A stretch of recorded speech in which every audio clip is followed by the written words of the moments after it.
On va continuer du coup maintenant par la présentation de Tristan Martin et Joël Aubin. Et donc je vais commencer cette présentation, mais c'est surtout Tristan qui va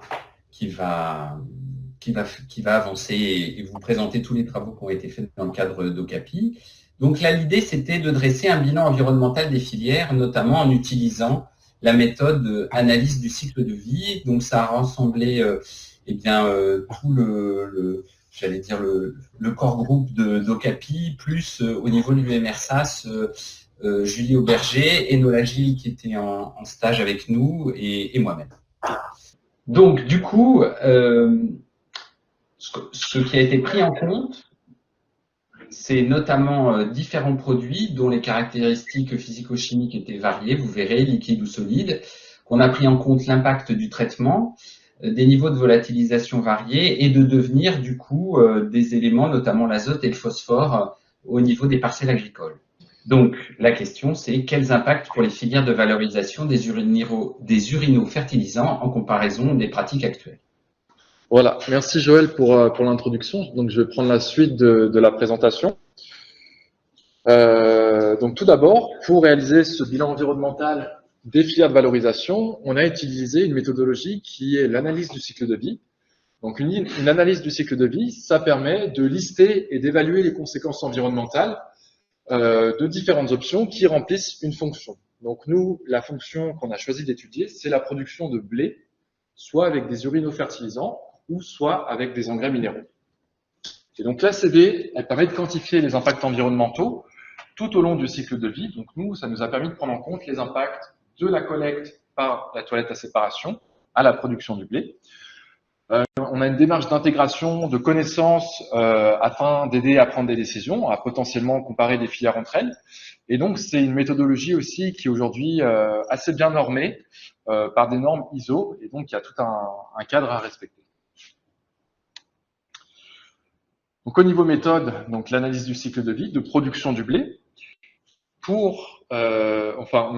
unité fonctionnelle, on a utilisé la production d'1 kg de grains de blé. Donc l'unité fonctionnelle, c'est l'unité qu'on va utiliser pour recalculer tous nos impacts. Donc là, pour les différents scénarios que je vais présenter, on va calculer à la fois l'impact changement climatique pour produire 1 kg de grains de blé, soit avec des urinofertilisants ou soit avec des engrais minéraux.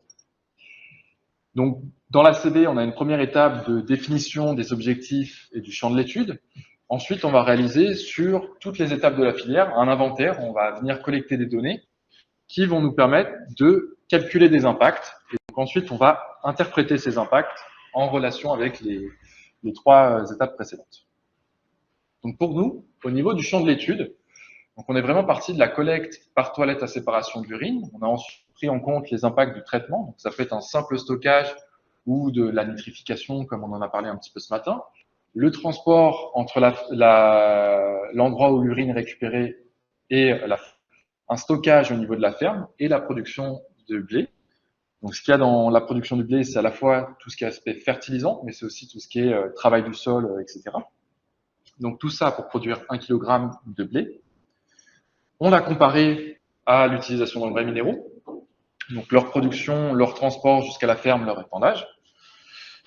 Et donc comme on n'a pas besoin d'aller traiter l'urine à la station d'épuration, dans le formalisme qu'on a étudié, on a considéré ces impacts comme des impacts évités, donc ce sera un petit peu plus clair après, mais en mettant l'urine sur un champ plutôt qu'en traitant la station d'épuration, donc on évite des consommations de réactifs, des consommations d'énergie et des émissions de gaz à effet de serre et d'azote et de phosphore vers la rivière. Donc pour réaliser ce travail, on a utilisé le logiciel MinSinout pour faire l'inventaire au niveau agricole, les bases de données EcoInvent et Agribalis, et on a calculé les impacts avec le logiciel Simapro. Pour vous présenter les différents scénarios qu'on a étudiés, donc il faut s'imaginer une ferme un peu moyenne d'Île-de-France, avec un itinéraire technique conventionnel, et on a considéré qu'on apportait une dose d'azote efficace, c'est-à-dire qu'il va prendre en compte les coefficients d'équivalence engrais, dont Florent et Morgane ont parlé ce matin, de 180 kg d'azote par hectare. Donc notre filière de référence, c'est l'utilisation d'engrais minéraux, donc de l'azote qui est produit à partir du procédé Haber-Bosch, du phosphore qui provient de mines, On épand ça avec des machines classiques et donc on a estimé donc on avait 7% de volatilisation au moment de l'apport. Pour les urinofertilisants, donc on a considéré que l'urine allait être récupérée dans un nouveau quartier d'à peu près 1000 habitants. Donc il y a 17 bâtiments de 60 personnes, chaque appartement est équipé d'une toilette à séparation. Et donc notre première filière, c'est la filière urine stockée. Donc on a un réseau qui va être à l'échelle de chaque bâtiment après la toilette à séparation. On a une cuve en pied d'immeuble, là on récupère l'urine. Donc il y a une petite chasse d'eau au niveau de la toilette, donc l'urine est un petit peu diluée, elle est autour de 5 grammes d'azote par litre. Tous les 2 mois, il y a un camion qui va venir pomper dans cette cuve pour transporter l'urine vers la ferme. On a défini la distance entre le quartier et la ferme à 25 km. Au niveau de la ferme, on a besoin de stocker l'urine donc pour être en phase avec les recommandations de l'OMS de stockage pendant plusieurs mois, etc. et pour attendre la période d'épandage. Et pour l'épandage, on a considéré les meilleures techniques possibles. Donc ici, un épandeur 100 tonnes avec un pendillard. On doit apporter 36 mètres cubes, enfin 36 tonnes par hectare d'urine, mais on limite la volatilisation à 7%. En fait. La troisième filière, c'est la filière urine nitrifiée concentrée. Donc c'est une filière qui a été développée par le Centre de recherche suisse sur l'eau, l'EABAG, et qu'aujourd'hui commercialisée par la société Vuna. Donc cette fois-ci, le réseau d'urine, il n'est pas au niveau du bâtiment, mais il est au niveau du quartier. Donc on a tous les bâtiments qui sont reliés à une petite station de traitement qui se trouve au centre du quartier, où il y a une colonne de nitrification, donc des bactéries qui vont transformer la moitié de l'azote ammoniacal sous forme de nitrate, donc ils ne peuvent pas se volatiliser. Et ensuite, ça nous permet d'utiliser un distillateur et d'enlever une partie de l'eau de l'urine. Donc on peut concentrer à peu près 10 fois l'urine comme ça. Donc le produit qu'on obtient est autour de 50 grammes d'azote par litre. On transporte toujours l'urine vers la ferme, mais du coup, on a 10 fois moins besoin de volume de transport. Un stockage à la ferme, et on épand ça avec un pulvérisateur classique, autour de 4 tonnes par hectare. Et donc, comme on a des nitrates et un produit qui est acide, la volatilisation est très faible, autour de 0,5% de l'azote qu'on importe. Et donc, au final, la dernière filière, c'est l'urine alcalinisée déshydratée. Donc ça, c'est une filière qui a été développée par des chercheurs de l'université d'Uppsala et qui est aussi en voie de commercialisation. Mais cette fois-ci, il n'y a plus du tout de réseau d'urine. Donc on peut imaginer que c'est, nous, dans notre étude, on a considéré une filière classique pour les matières fécales avec une toilette à eau. Mais pour l'urine, elle va être séparée et elle va tomber dans une petite boîte qui est installée sous la toilette, qui contient de la chaux. On a vu ce matin que la chaux permettait de conserver l'azote sous forme d'urée. Et donc ensuite, il y a un petit ventilateur qui vient évaporer l'eau de ce mélange entre chaux et urine. Et on peut récupérer une poudre qui est 20 fois plus concentrée que l'urine de base. Donc on a, pour des raisons de simplification, négligé une étape de transformation en granulé, mais on a ensuite un transport vers la ferme et on épand ça avec un épandeur centrifuge classique, un peu moins de 2 tonnes par hectare. Par contre, on a un petit peu de volatilisation au niveau du traitement, donc on perd 10% de l'azote. On perd aussi de l'azote au moment de l'épandage, comme c'est un produit qui est alcalin. Et donc, on consomme aussi de l'énergie, que ce soit pour ce traitement-là ou pour la nitrification. Il y a des consommations d'énergie.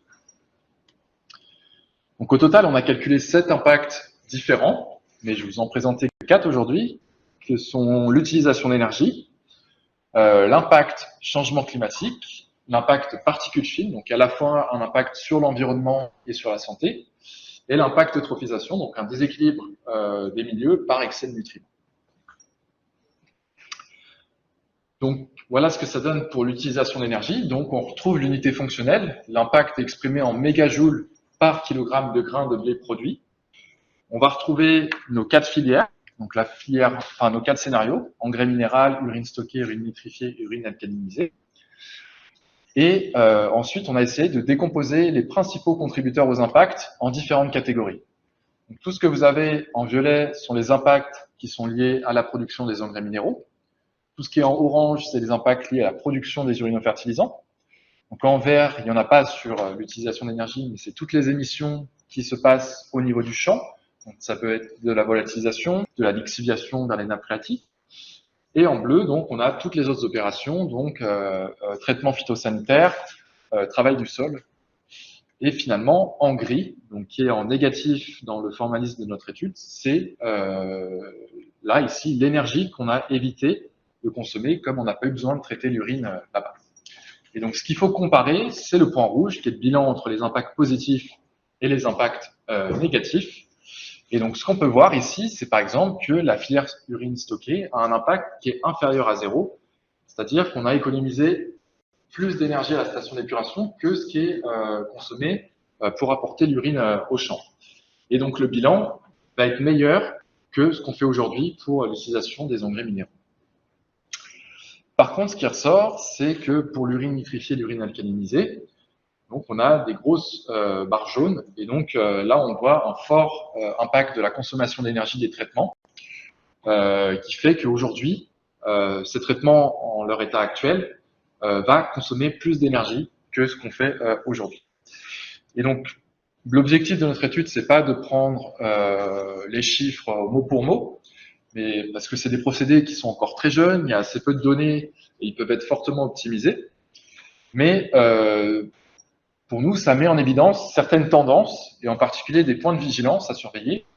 Et l'énergie, ça apparaît comme un point à surveiller lorsqu'on met en place des filières qui peut potentiellement être plus impactant que ce qu'on fait aujourd'hui. Le deuxième impact, c'est l'impact changement climatique, donc qui est exprimé en grammes de CO2 équivalent par kilogramme de grains de blé produit, donc toujours nos 4 scénarios. Et donc là, ce qui ressort, c'est qu'on a des très forts impacts évités au niveau de la station d'épuration.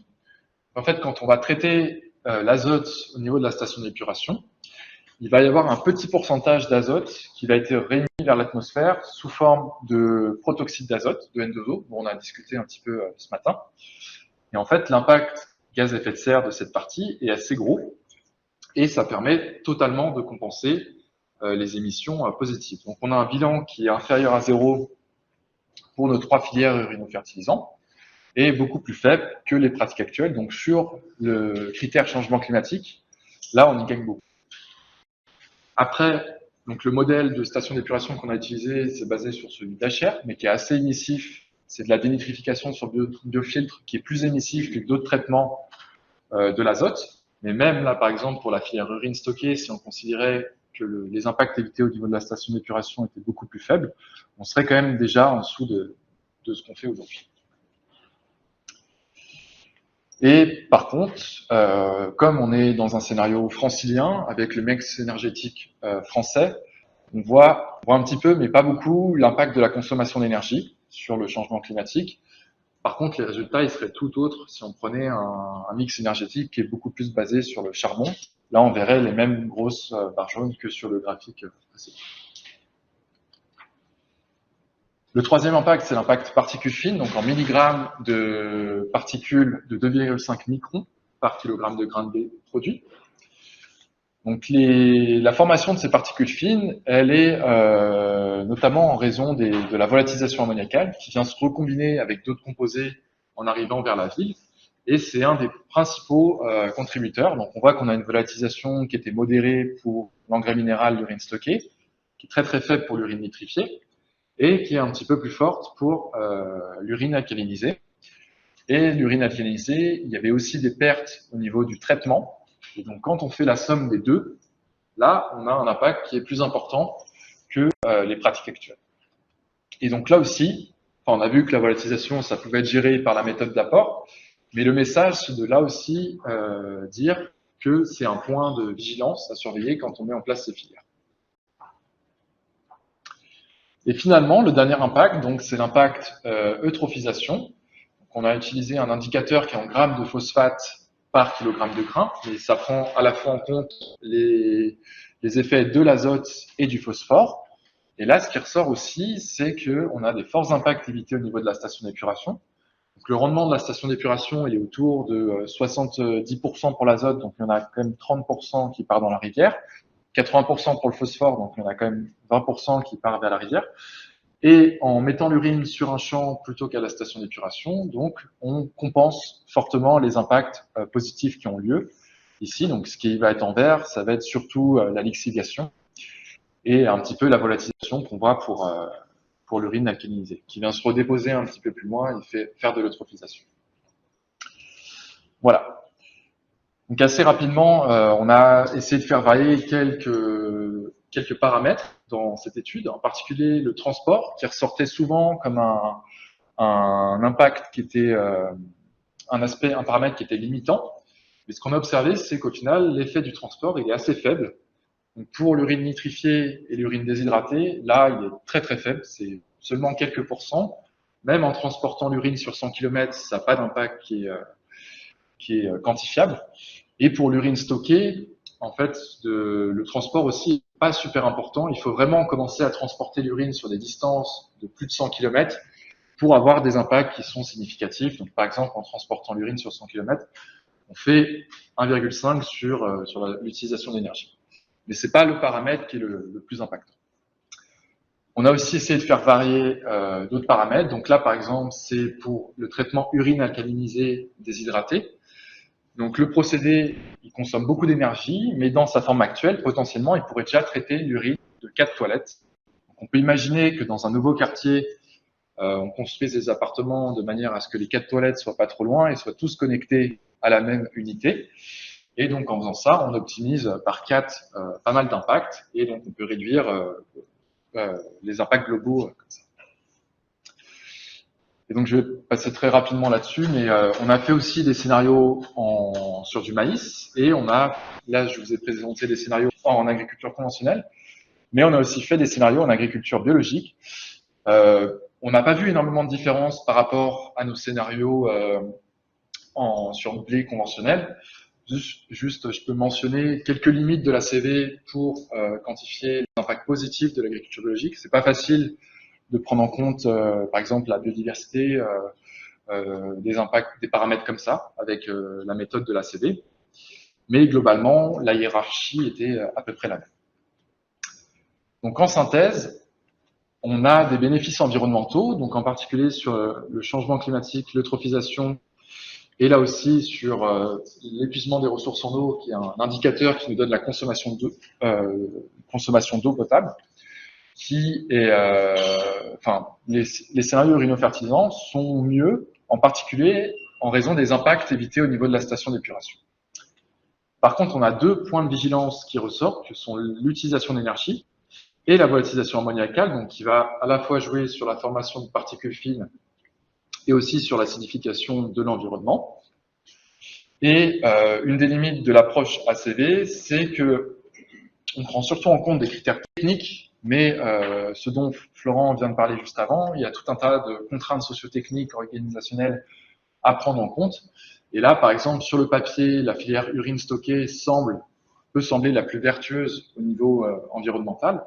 Mais par contre, aujourd'hui, c'est assez difficile d'imaginer de dépendre, de faire une fertilisation complète dans les systèmes agricoles franciliens avec 36 tonnes d'urine par hectare. Donc il y a tout ça aussi à creuser.